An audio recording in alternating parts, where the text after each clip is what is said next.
네, 안녕하십니까. 오늘은 10월 12일 화요일, 연중제 28주간 화요일입니다. 오늘은 어제에 이어서 계속 로마서 주해와 성경 본문을 설명을 하도록 하겠습니다.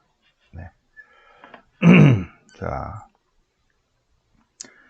사도 바울의 생애와 사상, 복습 잠깐 할까요? 복습? 네. 사도 바오로의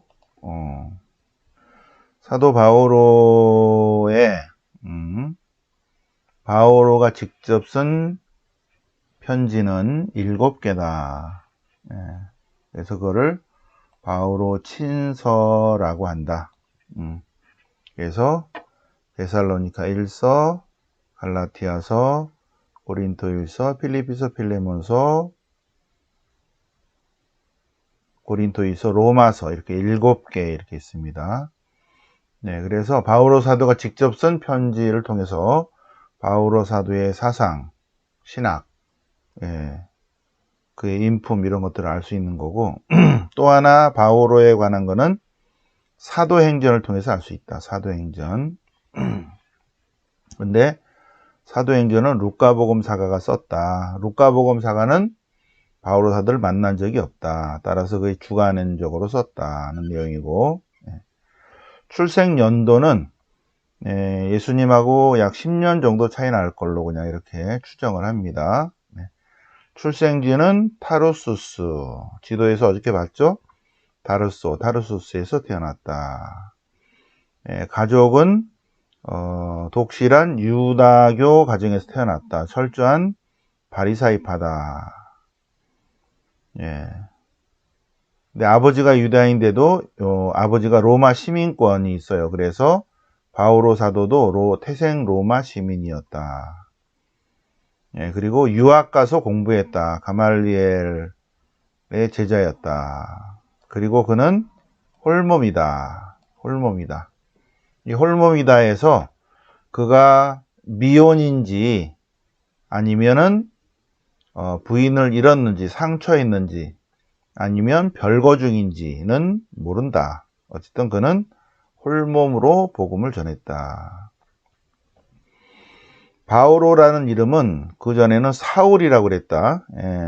사도행전 13장 9절에서 사울을 쭉 나오다가 9절에서 바오로라고도 하는 사울은 이렇게 나가요. 13장 9절에. 그래서 13장 9절부터 사울이 바오로로 변합니다. 네. 사도행전 13장 9절부터. 직업이 뭔가? 직업은 아마도 천막 짜는 일이었을 것이다. 그리고 그는 교우들에게 신세지기 싫어했는데 필리피 교우들의 도움은 받아들였다는 것입니다. 바오로 사도의 건강은 별로 안 좋았다. 예. 특히 중요한 거는 43년경에 신비체험을 했어요. 예, 그런 다음부터 병이 있었다는 것입니다. 예, 그거는 갈라티아서에 나옵니다.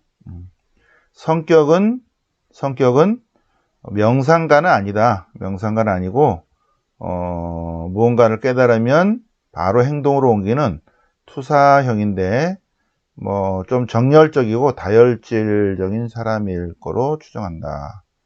그리고 말을 잘하는 사람이 아니다. 어떤 의미에서 말주변이 없다는 평도 받았다. 그의 필력, 글을 잘 썼는가? 그렇진 않다.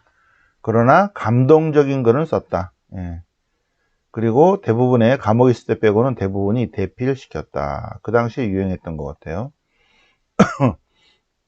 바오로가 자라면서의 성장 배경은 집안은 유다 종교 집안이고, 그리고 공부는 그리스 문화적인 배경을 교육을 받았고, 그 당시 정치 상황은 로마 지배 시대였다는 것입니다. 로마 지배 시대였다. 자, 그리고 그 바오로 사도는 처음에 유다교 율법이야말로 율법을 통해서 구원을 받는다라고 했는데 부활하신 예수님과 만남 이후에 완전히 바뀌었다. 바뀐 거는 언제냐? 약 36년경이다. 36년에 어떤 사건이 있었냐면 스테파노 순교 사건이 있었고, 그리고 바울 사도는 개인적으로 다마스쿠스 교회를 박해하러 가던 중에 부활하신 예수님과 만남이 있었다는 것입니다. 자, 그래서 36년부터 45년까지 피정기간이었어요. 피정기간. 복음을 조금 전하긴 했지만 좀 쉬고 있었습니다.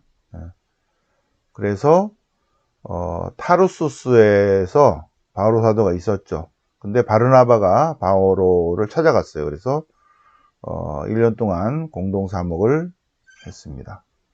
자, 공동 사목한 다음에 45년부터 49년까지 1차 전도행을 했습니다. 1차 전도행. 그래서 어저께 1차 전도행은 여기 빨간 걸로 여기 봤습니다. 네. 그죠? 빨간 걸로. 바오로 사도의 1차 전도행을 봤습니다. 네. 그건 이제 통과. 그 다음에 1차 전도행 끝나고 예루살렘 사도회의가 열렸습니다. 49년 겨울에 50년 봄까지 3, 4개월 정도 했는데 1차 전도행 결과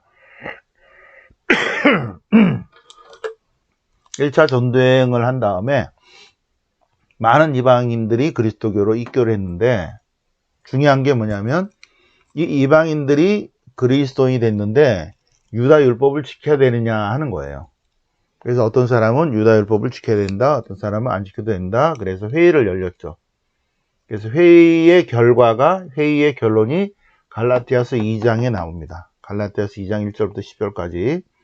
그래서 예루살렘 사도회의의 결론은 사도행전이 아니라 갈라디아서 2장에 나와요. 사도행전하고는 약간 내용이 다릅니다. 근데 그 예루살렘 사도회의에 직접 참여한 사람이 바오로 사도잖아요. 루카복음사가가 아니잖아. 그래서 갈라디아서 2장이 제일 정확한 거죠. 그래서 이방인이면서 그리스도인이 된 사람은 유다율법을 지킬 의무가 없다. 1번. 두 번째, 사도들은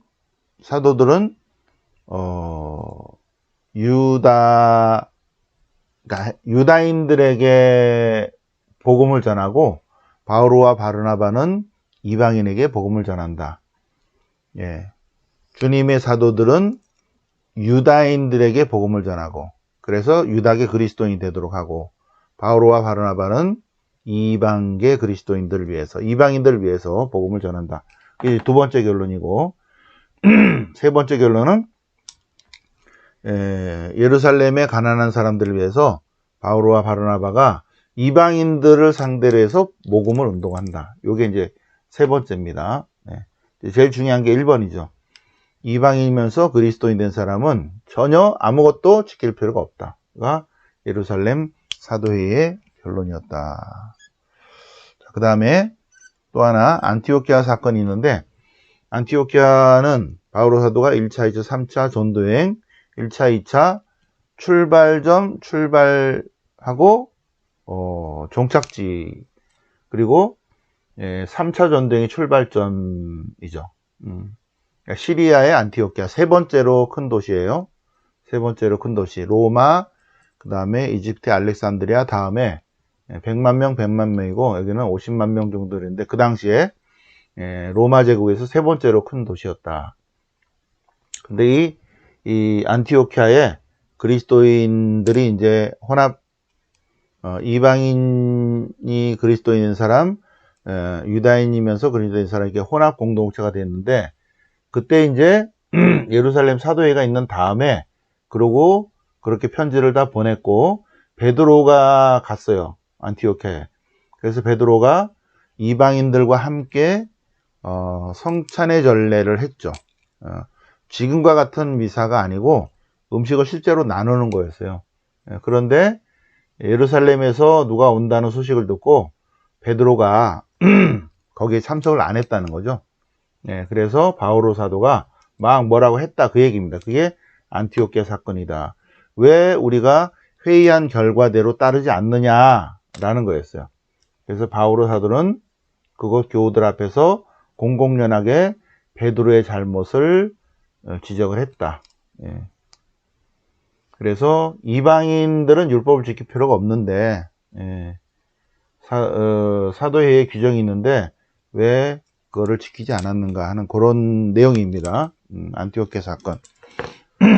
자, 그 다음에 2차 전도행 어저께 봤고 3차 전도행 있었습니다.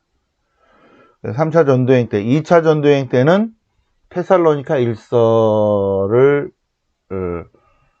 2차 전도행 3년 동안에 절반 이상을 코린토에 머물면서 편지 하나를 썼죠. 테살로니카에 내려보낸 편지. 그것이 최초의 신약성서입니다. 신약성서. 2차 전도행 때. 나머지는 3차 전도행 때 다 썼어요. 53년에서 58년까지.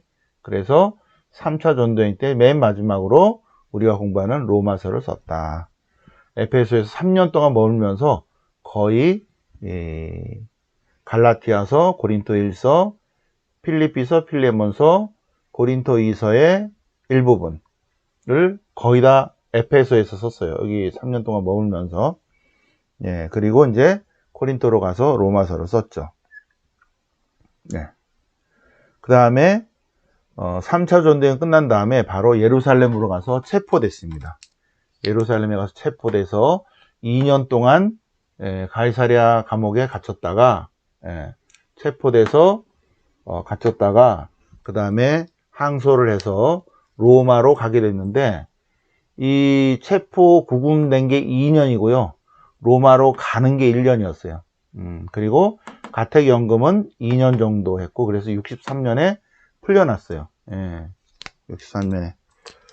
고소한 사람이 로마까지 와야 되는데, 2년 동안 기다렸더니 재판하려고 그러는데 안 오니까, 이제 풀려난 것입니다. 그리고 아마, 스페인에 가서 전도했을 것이다 라고 추정을 하는 것이죠. 자, 그 다음에 로마서에 관한 거는 요걸 좀 하려고 했는데 지금 시간이 없으니까 내일 다시 하도록 하고요. 좀 하려고 했는데 좀 시간이 그러네. 자, 그러면 성경 본문을 보시겠습니다. 네, 성경 본문. 네. 자, 복음에 관한 얘기가 나오는데, 복음은 기쁜 소식이죠. 복음은 기쁜 소식이다. 뭐가 기쁜 소식이냐? 하느님이 인간에 대해 오셨다는 거죠. 우리 주 예수 그리스도, 이분이 하느님이신데 하느님께서 우리를 구원하기 위해서 인간이 되셨다. 우리를 구원하기 위해서 오셨다. 그것이 이 기쁜 소식입니다. 이 기쁜 소식을 누가 전했는가? 예수님이 전하셨다. 그러니까 복음은 당신 자신이 이 하느님 나라의 기쁜 소식으로 오셨다는 것을 드러내신 거죠.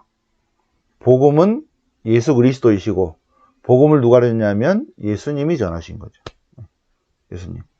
그 복음을 제자들이 이제 전하게 된 것입니다. 자, 로마를 왜 방문하게 됐는가? 로마를 왜 방문하게 됐냐면, 성령의 은사를 서로 나누고 싶고, 여러분들과, 그리고 비그리스도인들에게, 그리스도인, 비그리스도인, 지혜로운 사람들, 어리석은 사람들에게 복음을 전하기 위해서, 여러 가지 갈등도 해소하고, 공동체 안에 갈등이 있다면 갈등도 해소하고, 또 이런 그 비그리스도인들에게 복음을 전하기 위해서 내가 가고 싶다 하는 이야기입니다. 자, 그래서 복음은 하느님의 힘이다. 하느님의 힘이다.